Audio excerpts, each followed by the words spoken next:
Hi, ಎಲ್ಲರಿಗೂ ನಮಸ್ಕಾರ. ಇವತ್ತು ನಾನು ರಾಜಗಿರಿ ಸೊಪ್ಪಿನ ಪಲ್ಯ ಮಾಡ್ತಿದ್ದೀನಿ. ಮೊದಲಿಗೆ ಅದನ್ನು ಚೆನ್ನಾಗಿ ತೊಳ್ಕೊಂಬಿಟ್ಟು ಸಣ್ಣದಾಗಿ ಕಟ್ ಮಾಡಿದ್ದೀನಿ. ನಂತರ ಒಂದು ಗೆಡ್ಡೆ ಬೆಳ್ಳುಳ್ಳಿಯನ್ನು ಜಜ್ಜಿ ಇಟ್ಕೊಂಡಿದ್ದೀನಿ. ನಂತರ ಒಂದು ಮೆಣಸಿನ್ಕಾಯಿ ಕಟ್ ಮಾಡಿಟ್ಕೊಂಡಿದ್ದೀನಿ. ಈಗ ಅದಕ್ಕೆ ಸಿಂಪಲ್ಲಾಗಿ ಒಗ್ಗರಣೆ ಹಾಕ್ಕೊಳ್ಳೋಣ. ಮೊದಲಿಗೆ ಒಂದು ಸ್ಪೂನ್ ಎಣ್ಣೆ ಹಾಕ್ಕೊಂಡಿದ್ದೀನಿ. ನಂತರ ನಾನಿಲ್ಲಿ ಜೀರಿಗೆ ಅಷ್ಟೇ ಹಾಕ್ತಿದ್ದೀನಿ, ಸಾಸಿವೆ ಹಾಕ್ತಿಲ್ಲ. ಅದಕ್ಕೆ ಈಗ ಸ್ವಲ್ಪ ಚಟ್ಪಟ್ ಅಂದಮೇಲೆ ಬೆಳ್ಳುಳ್ಳಿ ಹಾಕ್ತಿದ್ದೀನಿ. ಬೆಳ್ಳುಳ್ಳಿಯನ್ನು ಜಜ್ಜಿಟ್ಕೊಂಡಿದ್ದೆ. ಆಮೇಲೆ ನಂತರ ಒಂದು ಮೆಣಸಿನ್ಕಾಯಿ ಹಾಕ್ತಿದ್ದೀನಿ. ಆಮೇಲೆ ಆ ಸೊಪ್ಪನ್ನು ತಂದು ಇದಕ್ಕೆ ಹಾಕಿದ್ದೀನಿ.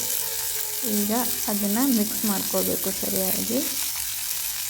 ನೋಡಿ, ಚೆನ್ನಾಗಿ ತೊಳೆದ್ಬಿಟ್ಟು ಸಣ್ಣದಾಗಿ ಕಟ್ ಮಾಡ್ಕೋಬೇಕು. ಈ ಥರ ಮಿಕ್ಸ್ ಮಾಡ್ಕೊಂಡಿದ್ದೀನಿ. ಬೆಳ್ಳುಳ್ಳಿ ಆಮೇಲೆ ಜೀರಿಗೆ ಎಲ್ಲ ಫ್ರೈ ಆದಮೇಲೆ ನೋಡಿ, ಆಮೇಲೆ ಒಂದು ಸ್ವಲ್ಪ ಉಪ್ಪು ಹಾಕ್ಕೋಬೇಕು, ಒಂದು ಸ್ವಲ್ಪ ಅರಿಶಿಣ ಪುಡಿ. ನಿಮಗೆ ಖಾರ ಬೇಕಾದರೆ ಸ್ವಲ್ಪ ಖಾರ ಹಾಕ್ಕೊಳ್ಳಿ. ಚೆನ್ನಾಗಿ ಮಿಕ್ಸ್ ಮಾಡ್ಕೊಳ್ಬೇಕು. ಉಪ್ಪು ಹಾಕಿದ ಮೇಲೆ ಸ್ವಲ್ಪ ನೀರು ಬಿಡುತ್ತೆ ಅದು. ನೋಡಿ, ಈ ಥರ ಬೆಂದಿದೆ ನೋಡಿ. ಈ ರಾಜಗಿರಿ ಸೊಪ್ಪಿನ ಪಲ್ಯ ರೊಟ್ಟಿಯ ಜೊತೆ ತುಂಬ ಟೇಸ್ಟಾಗಿರುತ್ತೆ. Thank you.